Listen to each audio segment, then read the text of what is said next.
संपूर्ण भारत देशभर प्रभू रामचंद्रांचा जन्मोत्सव मोठ्या थाटात संपन्न होतोय। ज्या ज्या ठिकाणी श्रीराम मंदिर असेल त्या त्या ठिकाणी मोठ्या भक्तिभावाने श्रीरामाचा जन्मोत्सव कार्यक्रम संपन्न होत असतो।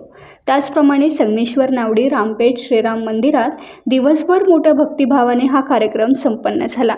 अभिषेक, पूजन, आरती, भजन, जन्मोत्सव असा हा कार्यक्रम सोहळा दिवसभर रंगला। त्यानंतर संध्याकाळी श्रीरामाच्या पालखीची भव्य मिरवणूक ढोल पथकाच्या वाद्य गजरात संगमेश्वर रामपेठपासून बाजारपेठ मार्गे एसटी बस स्थानकापर्यंत, त्यानंतर संध्याकाळी श्रीरामाच्या पालखीची भव्य मिरवणूक ढोल पथकाच्या वाद्य गजरात संगमेश्वर रामपेठपासून बाजारपेठ मार्गे एसटी बस स्थानकापर्यंत आणि तिथून परत पाग आळीपारगे पुन्हा रामपेठ मंदिरापर्यंत मोठ्या उत्साहात आणि आनंदात मिरवणूक काढण्यात आली। भजन, अभंग, श्री प्रभू रामचंद्रांच्या आरत्या मोठ्या भक्तिभावाने गायन करून मिरवणूक मार्गस्थ झाली। टाइम्स डिजिटलला लाईक करा, शेअर करा, सबस्क्राईब करा आणि बेल आयकॉन दाबायला विसरू नका। Times digital.